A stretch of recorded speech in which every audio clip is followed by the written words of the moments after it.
In Chapter 16, Aftermath. Night had fallen.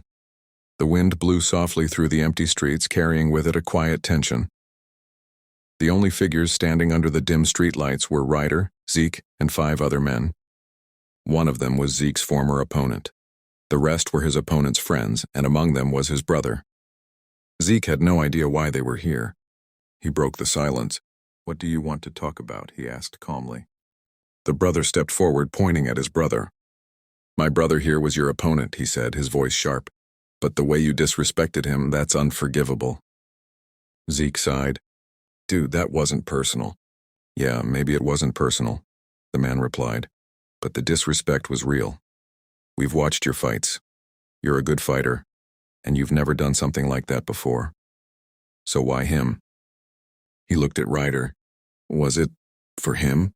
he added, nodding toward Ryder. "To impress him?" Zeke's jaw tightened. "No, and leave him out of this." "Okay, whatever, just do me one favor." "And what's that?" Zeke asked. "Tomorrow you apologize to him in front of everyone at the fight club." Zeke gave a small laugh and turned to leave. "You're taking it too personal." "Stop right there, bitch." Zeke stopped. Slowly he looked back. The guy's voice rose, dripping with anger. "We tried being nice. Guess you want the hard way." Zeke's gut twisted. He felt the air shift. He quietly said to Ryder, "Stay back." Then he stepped forward.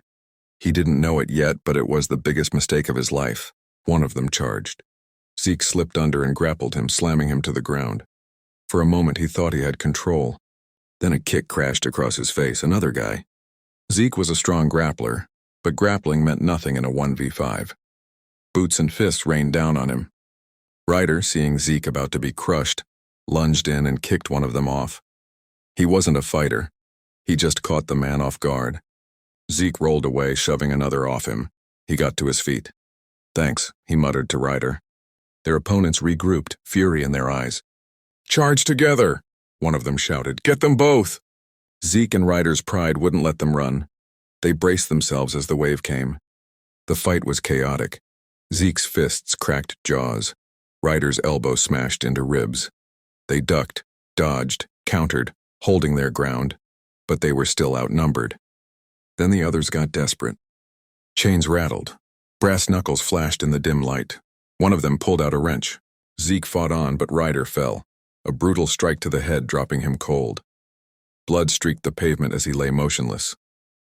Zeke froze, his chest sank. Blows pummeled him from all sides. They broke his arm. He collapsed to his knees, half-conscious, barely breathing. The group stood over him. The first guy pointed at Zeke. "Here, brother, take your revenge." The Unchained stepped forward. He raised his fist, then paused. "Nah, not this easy." He slid a brass knuckle over his fingers, walked right up to Zeke and drew back his arm. "Stop." The word sliced through the night, calm, sharp. Everyone turned. Troy stood a few steps away, hands in his pockets, eyes cold. "Who the hell are you?" one of them sneered. "You've had your revenge," Troy said evenly. "Now leave." The Unchained strode up, face to face with him. "And if we don't?" "I'm warning you," Troy replied. "Walk away." They laughed. The Unchained smirked. "Make me." In a blur, Troy's fist cracked across his nose. Bone shattered, blood exploded. The Unchained flew back, landing limp at his friend's feet. Silence. Zeke stared in shock. He had always thought Troy was just an ordinary officer. The others froze, staring at their unconscious friend at the ruin of his face. None of them could look for long. Troy stepped forward. "Are you coming, or should I come to you?" Fear rippled through them. No one moved. They scrambled to lift their fallen friend and ran off into the dark. Troy knelt beside Zeke. "Are you okay?" Zeke's lips parted, but no words came. His vision blurred. And then he hit the ground. Although that wasn't the real problem, Troy would still take them to the hospital. But who is Troy, really? How did he manage to scare them like that? Is he truly a police officer? Or someone else entirely? Chapter 17. Behind the Mask. Morning light seeped through the hospital windows. Leo sat quietly in the waiting area. Aunt Nora had left for her homeland after visiting Zeke. Zeke still hadn't opened his eyes. Neither had Ryder. They were in separate rooms, but Ryder's condition was far more critical. His parents sat beside him, eyes swollen with tears, whispering prayers. Leo had given Zeke one last look before stepping outside. There, near the entrance, stood Troy smoking a cigarette. Leo walked straight to him, his jaw set. "See, man," Leo began, anger simmering in his voice. "I don't know who the hell you are, and I don't know what your problem is. I've been asking you for hours what happened, and you're not telling me anything." Troy glanced at him, then looked away, silent. Leo grew more frustrated. He snatched the cigarette from Troy's mouth, tossed it aside, and stepped closer. "Now, tell me," Troy finally spoke, his voice calm. "Well, I happened to get into them. A coincidence. I did what a police officer would do." Leo smirked bitterly. "You think I'm a fool?" Troy raised an eyebrow. "I've got sharp eyes and a sharper brain," Leo continued. "Since the day you met us in the park, I got suspicious and more active. And then I kept seeing you. At the park when we trained, on the streets when we walked, even at the fight club where we fought. But I stayed quiet." For the first time, Troy looked genuinely shocked. He thought, "I underestimated this kid." "And which police officer," Leo pressed, "would find an illegal fighting pit and not shut it down?" His voice hardened. "Who are you? And why have you been spying on us?" "Whatever," Troy muttered as he turned to leave. "Are you behind this?" Leo shouted after him. Troy stopped mid-step and looked back. "Did you do this to Zeke and the other guy? Was this your plan?" Troy's eyes widened. His honor and loyalty felt questioned. Fury flashed through him. He stormed toward Leo, raising his fist. He threw a punch. Leo dodged easily and countered with a clean shot to Troy's mouth. Troy staggered back, but before he could recover, Leo drove a sidekick into his ribs, knocking him to the ground. Troy clenched his jaw, ready to fight again, but froze when he saw Leo standing calmly, eyes cold. I've seen this before, Troy thought. Those eyes, that face, that expression, déjà vu? Troy rose slowly, dusting off his coat. You want to know about me? Let's sit down. They moved to a bench. Troy's voice was quieter now. I'm working for Zeke's dad, he said, just keeping an eye on him, making sure he's doing fine. Leo frowned. The answer didn't settle well. Then why didn't you save them, before it got this bad? I wasn't there, Troy replied. I was a little distance away on the phone with his dad, telling him everything was fine. Then I heard fighting, figured it was just some street punks, happens all the time, but a sudden thought of Zeke hit me. I ran, I was too late, Ryder was on the ground, Zeke on his knees. They fell silent for a moment. After a while, Leo asked, if you're a cop and you know about that fight club, why didn't you shut it down? I'm confused. Troy stared at the ground, hesitating. He couldn't tell him Zeke's dad owned it, and that Troy worked for him. So after a long pause, he said, I was once champion there, 20 years ago, dominated for 3 straight years. I have a deep affection for that place. Leo's eyes widened. Whoa, really? That fight club's that old? It's older than you, my boy, Troy said. Leo asked, well, tell me more about yourself. Troy replied, what do you want to know? I want to know everything from the start. Troy smirked, that's a very long story. Then keep it short, Leo shot back. Troy grinned. See, boy, I'm not in the mood to tell you my stories. But Leo kept insisting. Troy's expression darkened. Shut up, stop acting like a brat, you asked too many damn questions. Leo flinched. Oh, sorry, my bad. There was a 2-minute pause. Then Leo quietly asked, can I ask you just one last question? Troy sighed but gave him a nod. What was your score? Troy smirked. You wouldn't believe it. And why is that? Did you lose often? He teased. But Leo was stunned by Troy's answer. It's 299-1, Troy said. Leo's eyes widened. You're lying. Nobody has that kind of score. That's because fight clubs are full of weaklings nowadays, Troy replied. In my era, there were monsters, and a score like mine was a flex. Where are those monsters now? Leo asked. Most of them are dead, Troy said calmly. The rest are rotting in prison. He didn't say more, but Leo kept pressing, acting like a stubborn brat. Troy finally stood up. I need to see Zeke. His dad will be here soon. He walked off. Hey, answer my questions and tell me more about yourself, champ, Leo called from behind. But Troy didn't look back. He kept walking. Chapter 18. Troy the Invincible. The night was alive. The famous shopping district glowed beneath neon signs and the dazzling lights of malls, cafes, and cinemas. Cars crawled through the packed roads, horns mingling with the chatter of pedestrians. Street vendors called out their last sales of the night while families and groups of friends wandered about, carrying shopping bags and snacks. Among them was a group of 5 girls arm in arm, laughter bursting from their voices like firecrackers. Their arms were weighed down with colorful bags, some holding ice cream cones that dripped under the warm streetlights.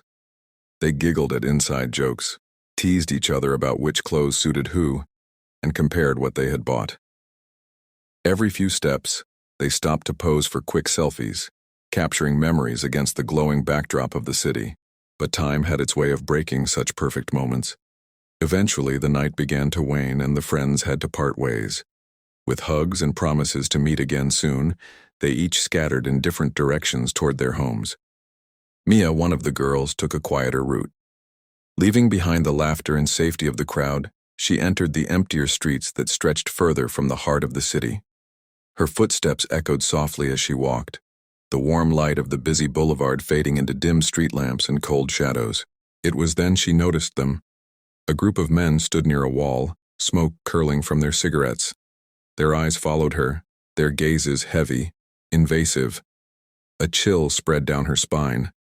She lowered her head and walked faster, clutching her shopping bag tightly. The men snickered and muttered to one another. Then slowly they began to follow. Mia's heartbeat quickened. She increased her pace. They did the same.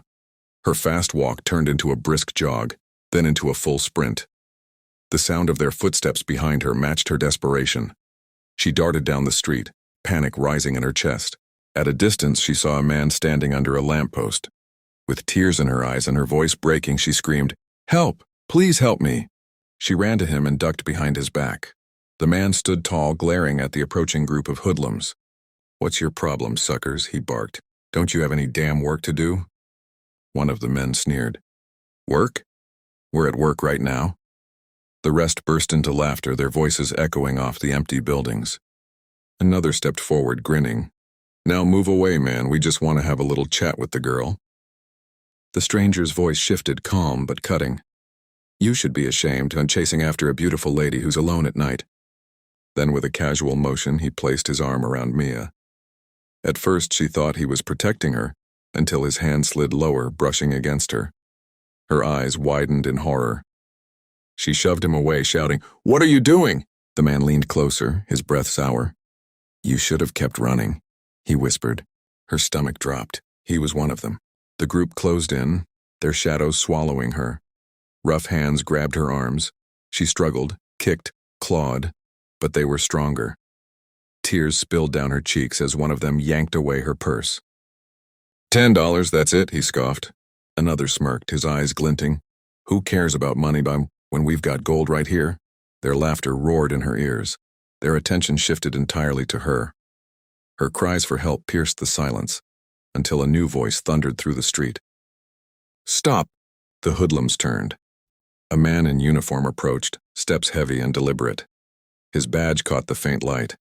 A police officer. "Leave that girl alone," he commanded. The group didn't flinch. It was 5 against 1, and they saw no gun on his belt. One sneered, "And what if we don't? What are you gonna do, huh?" Another added mockingly, "Look, the hero doesn't even have a gun." A third cracked his knuckles, stepping forward. Well, and trying to be a hero, eh? You should know one thing. We like beating ass more than fucking it." The officer said nothing. His face remained calm, unreadable. One of the men leaned in, voice sly. "Listen, bud, you're like our brother. We're giving you 2 choices. Either join us," he nodded toward Mia, "or get your ass beat. No going back now." Finally, the officer spoke, his tone sharp as a blade. "Can I add a third choice?" The thug raised an eyebrow. "No, what's that?" "Go to jail with me and with broken arms and legs." The group exploded in laughter. The officer, Troy, 25 years old, known within the force as a combat prodigy, exhaled in annoyance. In one sudden motion, he slammed his forehead into the nearest thug, shattering his nose. Blood splattered across the pavement. The remaining 4 roared and charged. Troy didn't back down. He moved like a storm, ducking under a swing, his elbow slamming into his stomach, his boot snapping a knee sideways. A punch flew at his head. He caught it midair, twisted the arm until the man screamed, then flung him against the wall. Another tackled him, but Troy's fist crashed into his jaw like a hammer.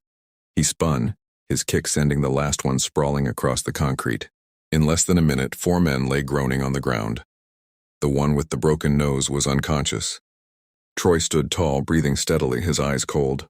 Mia trembled but safe. Later at the police station, Troy leaned against his desk. "That girl reached home safe?" he asked his colleague. The man smirked. "You doubt me?" "Just making sure," Troy replied. Another officer passed by, clapping him on the back. "Nice work out there, Troy." Soon, more followed, praising him for his bravery, his combat skills. Compliments weren't new to him. Troy was already admired in the department, loved by his peers, feared by criminals. Still, the recognition poured in. Not everyone was pleased. His colleague, seated nearby, finally muttered, "You think you'll get promoted like this?" Troy raised an eyebrow. "Like what?" "Beating up teenage hoodlums, drug addicts, wannabe gangsters. That's not real police work. You haven't faced the real monsters." Troy smirked. "Sounds like jealousy to me, because you're not me." The man leaned closer, smirking back. "Jealous? I've seen fighters way more dangerous than you. You think you're invincible? You're not."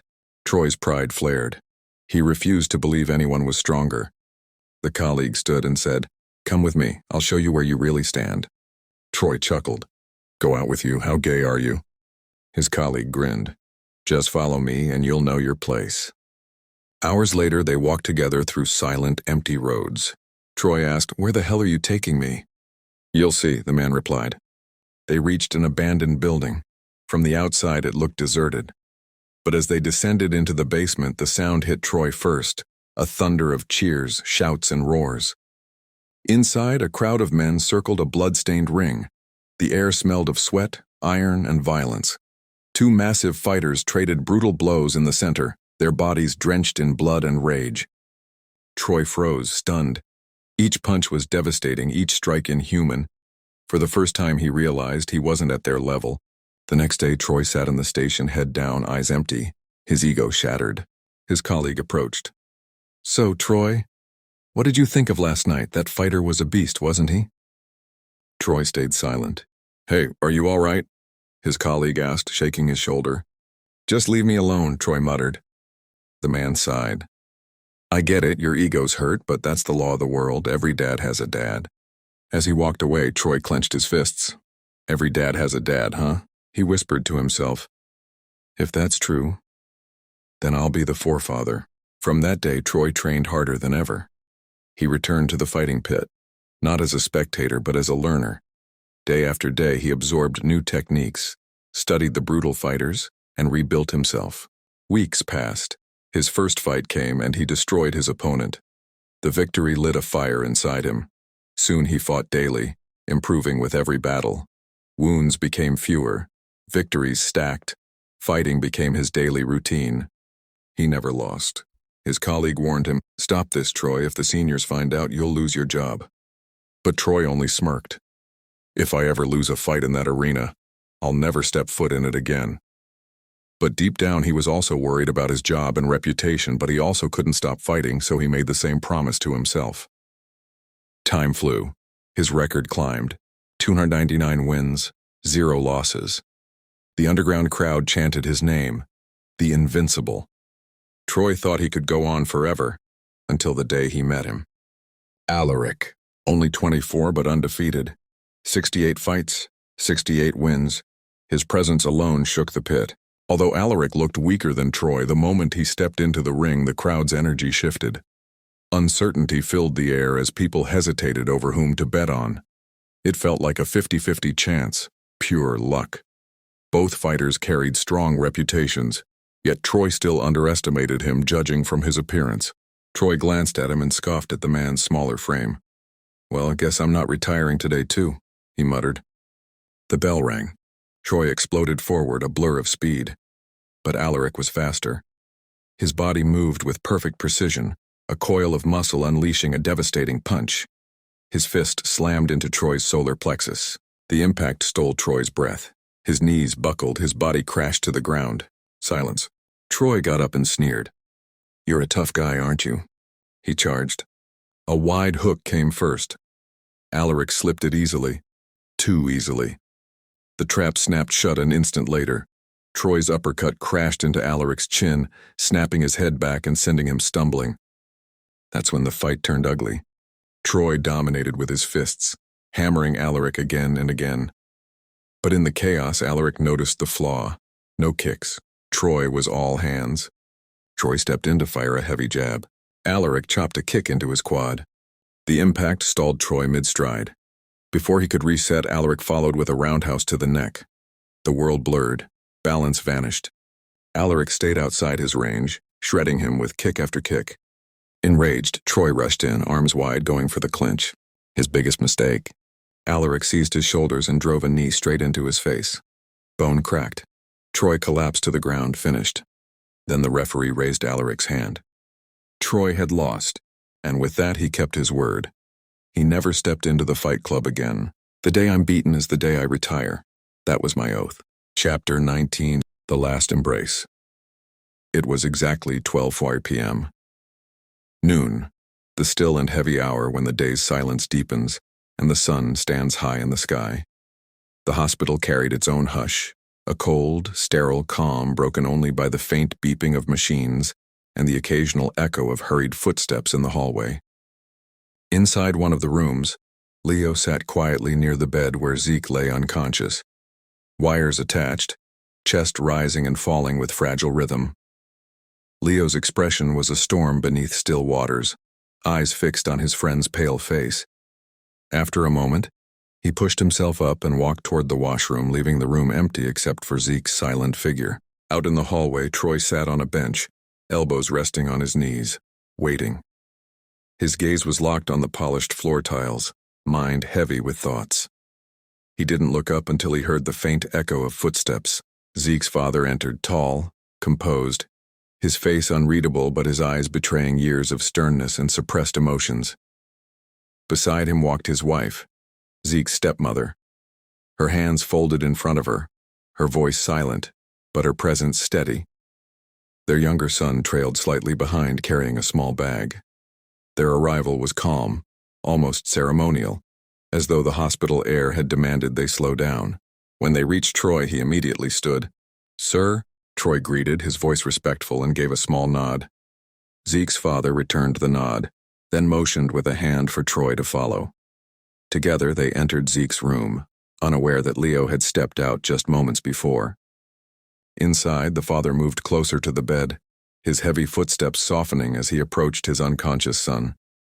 He stood there for a long while, staring down at Zeke, the boy who had always been a challenge, stubborn, reckless, yet his blood. Slowly, his stern exterior cracked and his hand reached forward, brushing the back of Zeke's limp hand. "My son." His voice, though low, carried the weight of years unsaid. "You always fought me. You never listened. And now, here you are, lying silent." His throat tightened, though no tears fell. The stepmother, who had remained quiet by the door, stepped closer. Her eyes softened, her tone unexpectedly warm. The father straightened after a long silence, pulling his hand away. "Stay with him, both of you," he said firmly, his tone regaining strength. "I'll be right back." As he left the room, the stepmother's eyes lingered on Zeke. For the first time, something heavy twisted in her chest. She felt pity. She had built walls of dislike for this boy, but now, in his most vulnerable state, she felt a sorrow she had never allowed herself before. Outside in the hallway, Zeke's father approached Troy, his voice measured. "What did the doctor say?" Troy cleared his throat, steadying himself. "He'll be all right. It will take time, but he'll make it." The father nodded slightly, though his face remained stern. Then, after a brief pause, he asked, "And what about the other boy, his friend?" Troy hesitated. His jaw tightened before he answered. He's in a very critical state. His head, it's been severely damaged." A silence followed, heavier than before. The father looked away, his face unreadable, but his eyes darkened with unspoken weight. After a brief pause, he turned to Troy. "So, Troy, tell me," he began, catching Troy's attention. Then, with a serious look, he continued, "You could have saved him, but you didn't. Why?" Troy was stunned. He hesitated for a moment before saying, "Sir, what are you talking about? I've already told you what happened." "Yeah, I know. You told me you were on a call with me and you were, but everything was happening right in front of you, wasn't it?" Troy was stunned, though he didn't give the slightest clue. Zeke's dad went on, "Troy, you've been working for me for 15 years and I've known you all that time. You're a sharp man. Now tell me, why didn't you save them?" Troy's jaw tightened as he clenched his fist. He hesitated at first, then finally spoke. "Sir." But before he could finish, Leo interrupted, greeting Zeke's dad. "Hello, sir," he said, extending his hand. They shook hands, and Zeke's dad replied, "Hello there. You must be Zeke's friend, and your name is—" "It's Leo, sir." Leo quickly answered and continued, "And you must be his dad." He studied Leo closely and said, "I've seen you somewhere before." "Maybe when I was with Zeke," Leo replied. But Zeke's dad seemed unconvinced. "No. I mean, you look familiar, but I can't quite remember where." Meanwhile, Troy felt a wave of relief wash over him as the man's attention shifted to Leo. Time was slipping by quickly. Troy stepped outside to smoke a cigarette, while Leo and Zeke's dad continued their conversation in the hallway. "So Troy told you everything, huh? What stupidity," Zeke's dad muttered, then brushed it off. "Well, never mind. After all, it's not that big of a deal." "Yeah, you're right," Leo agreed. Sooner or later, Zeke would have found out anyway. Zeke's dad studied him for a moment before asking, "You still haven't told me? Where did you learn to fight?" Leo hesitated. He couldn't just tell everyone about his father, so he gave the same safe reply. "I guess I'm just a natural." "So you don't want to tell, eh? Well, that's your choice." A strange silence hung between them until, after a pause, Zeke's dad leaned in slightly. "Tell me, Leo." Leo frowned. "What? If you had been in Zeke's place that day, would you have also ended up like him?" The question caught Leo off guard. What kind of thing was that to ask? Still, he answered with quiet confidence. "It might have been those hoodlums, but not me." Zeke's dad was struck by the certainty in his voice. He could feel the raw energy, the truth behind the words. "I want him," the thought crossed his mind. After a while, Zeke's stepmom and her son stepped out of the room. Troy fell into step with them. It was time to go. Leo was heading home too. They planned to visit Zeke the next day. A sudden stampede of nurses and doctors tore down the corridor, scattering papers and bumping into Zeke's dad. "Sorry!" a medic shouted as they vanished around the corner. The question, "Where are they rushing?" hit everyone at once, and curiosity pulled the small group after them. They reached Ryder's door as a team of clinicians poured into the room. A nurse gently shepherded Ryder's parents into the tiny anteroom and closed the door. The glass panel in it framed the scene like a movie screen. Inside, time seemed to condense. The beeping of monitors spiked into a frantic staccato. A doctor barked, "Clear." A defibrillator crackled, then silence. Hands pounded on a chest with mechanical, desperate rhythm. An ECG line danced, dipped, teetered. For a handful of minutes that felt like hours, they watched through the window. Gloved hands working with clinical fury, a surgeon's face tight with concentration, the blur of movements that might save a life. Sweat beaded at the temple of the lead physician. The oxygen mask hissed. The fluorescent lights hummed a harsh, unforgiving note. Every face in the room was taut with hope. Then the monitor gave a long, flat tone. The line on the screen went still. A hush fell so complete it seemed to swallow the corridor. The doctor straightened, his jaw slack for the barest second. Then he removed his gloves with slow, practiced movements and stepped away. The absence of sound, the absence of the machine's fight, punched through everyone. Chapter 20. Thirst for Revenge. Ryder passed away at just 18. A young boy who didn't deserve to die like that. His parents were shattered, their only son taken away far too soon. The grief in their voices carried a weight no parent should ever have to bear. Zeke's dad stood quietly beside them, his own chest tightening with guilt and sorrow. He knew the pain of loss, but this was different. "I don't know what to say," he whispered, his voice heavy. "If there's anything I can do." Ryder's father turned to him, his eyes bloodshot yet burning with fury. His voice trembled, not with weakness, but with a desperate resolve. "Can you help me with justice?" The room fell silent. Zeke's dad locked eyes with him, no hesitation in his stare. His face hardened, every muscle in his jaw tightening as if carved from stone. "Justice will be served soon," he said firmly. They all stepped outside the hospital, leaving Ryder's parents alone inside. Zeke's dad pulled Troy aside, Leo following close behind. His voice shook with anger as he gritted his teeth. "Troy, I want them dead. Look what they've done." Troy's jaw tightened. "Sir, I want the same. But revenge takes time. We need a plan, strategies." Before Zeke's dad could answer, Leo interrupted, voice small but steady. "Let me help too." Troy looked at him, surprised. "You really want to help?" "No," Zeke's dad snapped, cutting in. "You stay out of this." Troy held up a hand, meeting Zeke's dad's glare calmly. "Sir, let him help. I have an idea." "And what's that?" Zeke's dad demanded. "I'll tell you in the office," Troy said. Then he turned to Leo. "Go home, eat, sleep, recover your strength. I'll call you soon." Leo didn't ask much. He simply nodded and walked away. In the office. The office was stylish yet serious. Polished wooden shelves, a sleek desk, and leather chairs facing each other. A dark sofa rested against the wall with a glass table in front, and a soft lamp glow gave the room a calm, confident air. Zeke's dad and Troy sat facing each other across the desk. Zeke's dad studied Troy for a long moment, then exhaled. "So, that's your plan?" Amazing," he said, a rough approval in his voice. Troy kept his expression calm. "It's simple," he replied. "We finished them at the fight club. I know those guys. They'll be there. Who's going to call the cops? No one ever does. They know the rules." Zeke's dad tapped the desk, thoughtful. "You should still take Lucas with you. After all, he's the master at hiding evidence." Troy nodded once. "Yes, sir, I'll talk to him." 3 days passed. Leo lay on the sofa, staring at the ceiling. Ryder's death replayed in his mind. The image of his parents crying, the tragic scene, Zeke's motionless body, the sorrow on everyone's faces. Along with those memories came a single, cold thought. Revenge. He wanted to teach those bastards a lesson. "Fool," Troy had muttered with a bitter grin back then. Zeke survived. Ryder didn't. Now every step Troy took carried the weight of that regret.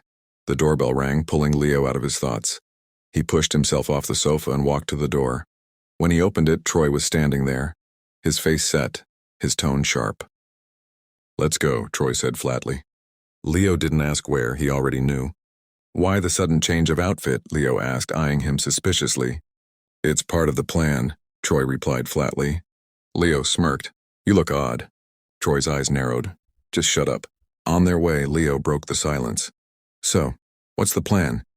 Troy didn't slow. "You don't need to know the whole thing, you'll just do your part." "So what's my part?" Leo asked. Troy's lips flattened. "You're lucky, we've got options. Either you beat the guy you face in the ring or you kill him. The choice is yours." Leo's brow lifted. "Is it that easy task?" Troy shrugged as if it were. "I've handled harder jobs than this, it's a piece of cake." After a beat, Troy added, "I'd suggest the first option. Killing isn't your thing." Leo's face stayed neutral. You never know. They finally reached the fight club. The place wasn't as loud or chaotic as usual. They had come early. The crowd was only beginning to trickle in, voices low, footsteps echoing across the dimly lit hall. The real noise and madness would start later, once the fights began. Troy scanned the room, then leaned toward Leo. "I think we should move separately." Leo nodded. "Okay." As Leo turned to go, Troy called after him. "And one last thing. Today your name is Knox, not Leo. When they call that name, you step into the ring." Leo frowned. "Why change my name?" "Because if he knew he was facing Leo, he might not even show up. We can't risk that." "Oh yeah, smart move." Leo smirked. "But Knox? That's such a stupid name. Can't we change it?" Troy gave him a cold look. "Just shut up and go." Troy glanced around in impatience. "Tch! Where the hell is Lucas?" After a while, the fight club was packed, the roar of the crowd filling every corner. That's when Lucas finally showed up. "Hey, Troy," he said casually. Troy grinned, though his tone carried an edge. "You're late." Lucas shrugged. "You know I live far away." "That's not my problem," Troy snapped. "You're getting paid. We expect perfect work." "Perfect work?" Lucas smirked. You know I'm the best at what I do. Just forget the talk, Troy cut him off. You know what needs to be done. Yeah, Lucas said, lowering his voice. But I don't know the faces yet. Don't worry, Troy replied, a sly grin tugging at his mouth. You'll know soon enough, it's just 5 guys. Lucas didn't argue much. This was an easy job. Almost everyone at the fight club knew the routine.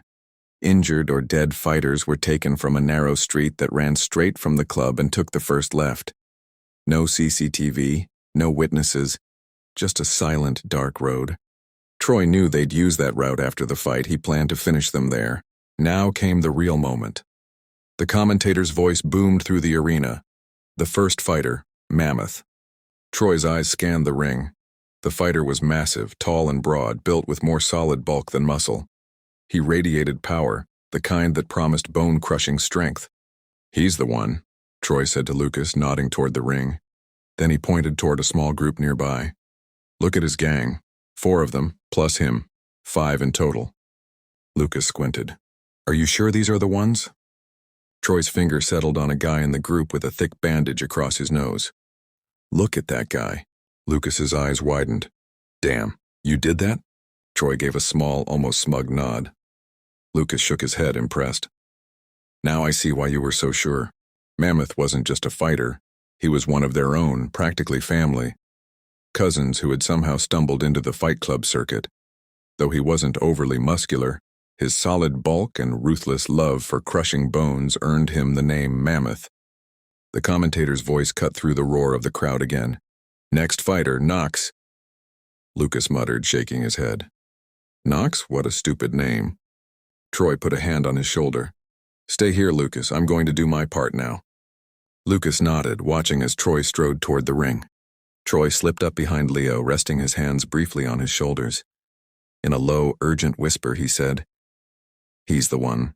Before Leo could respond, Troy melted back into the crowd, disappearing as quickly as he had appeared. Moments later, Leo stepped into the ring. The crowd, who had been cheering and roaring just seconds ago, fell into confused murmurs. Isn't that Leo? Someone whispered. That's not Knox, right? Another question. But Lucas was more shocked than anyone. Leo? Is that him? He muttered under his breath. He remembered Troy's words. We have a fighter who will do his part in the ring. Yet he hadn't realized it was his own nephew. Thousands of questions swirled through his mind, each one heavier than the last. How had Leo ended up here? Does he know about me? One of Mammoth's gang members froze, realization dawning. That's not Knox, that's Leo. Oh shit, this is bad. He rushed to his cousin, Mammoth. Hey, come down. Don't fight him. Mammoth frowned. Huh? Why not? He's Leo. He's here for Zeke's revenge. Are you deaf? Didn't you hear? His name is Knox. Just get down here, don't fight him. No, I'm not coming down. Mammoth cracked his fingers with a smug smile, confident. What could this little guy do? But poor Mammoth didn't realize. This was only his 4th fight, and he had no idea who truly stood in front of him. Mammoth leaned in, grinning. Hey, Knox. Before this starts, I'll tell you I love crushing bones. This is going to be the best fight. No struggle, just crushing. Leo's voice dropped to a low, steady whisper. Mammoth, before the fight starts, I want to tell you, I'm here to murder you. Mammoth laughed, loud and careless. The commentator's voice cut through the ring. Fighters, take your positions. The bell rang. Mammoth charged at Leo, all brute strength and confidence, but Leo was ready. He closed the distance in an instant, leaned in and grabbed Mammoth by the throat. Using every ounce of his power, he slammed him to the canvas. Mammoth's head hit the ring floor with a sickening thud, leaving him momentarily dazed. The crowd erupted. Leo! Someone shouted, recognition spreading like wildfire. I knew it was him! Another yelled. Leo straddled Mammoth, still holding him by the throat, and unleashed a barrage of precise, brutal punches. Blood sprayed from Mammoth's mouth, each strike sending shockwaves through the stunned audience. The punches didn't stop, neither did Leo's expression. His face was cold, relentless, unreadable. The crowd, once roaring with excitement, fell into silence. A single question haunted their minds. Is he going to kill him? Or is he already dead? Mammoth's cousins couldn't watch any longer. They rushed toward the ring to save him. But as they drew close, an arm stretched out in front of them, stopping their path. "Step away," one of them shouted, furious. Then they froze. The man blocking them was Troy. "Don't interfere," Troy said, his voice sharp, almost commanding. The leader of their small gang suddenly understood. His chest tightened as the realization hit. This was never a fight. This was a trap. They came to kill us all. Helpless, none of them moved. They could only stand there watching their cousin get beaten into the dirt. Tears rolled down their faces. Troy's eyes shifted back to the ring. He studied Leo, who didn't look satisfied even now. Rage simmered beneath his calm exterior. Anger Troy still couldn't quite understand. "That's enough," Troy barked. At last, Leo stopped. He rose to his feet, his chest heaving. Mammoth lay motionless in a pool of blood. Dead. And yet, Leo's expression betrayed him. There was no relief, no satisfaction, only a hunger for more. Troy turned to that small gang. "Take him to the hospital, he might survive," he said flatly. For a brief moment, hope flickered in their minds. Is he letting us go? None of them dared to question it. Still, not one of them stepped inside the ring because Leo was still standing there, drenched in blood and rage. Troy understood their hesitation. "Leo, get down," he ordered. Leo turned around, moving to step out of the ring. But then something unexpected happened. His eyes locked onto Lucas, who was standing alone behind the crowd. Time froze.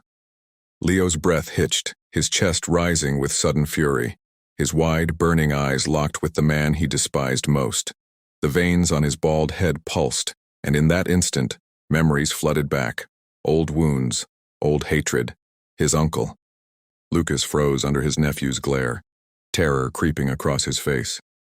"Lucas," Leo roared, his voice shaking the hall. And then he leapt forward, charging out of the ring like a beast unchained. Lucas stumbled back in panic, eyes wide. He turned and bolted, running for his life. "Leo, stop!" Troy shouted, realizing too late what was happening. But Leo didn't hear him. He couldn't. His fury had blinded him, his thirst for revenge consuming every ounce of restraint.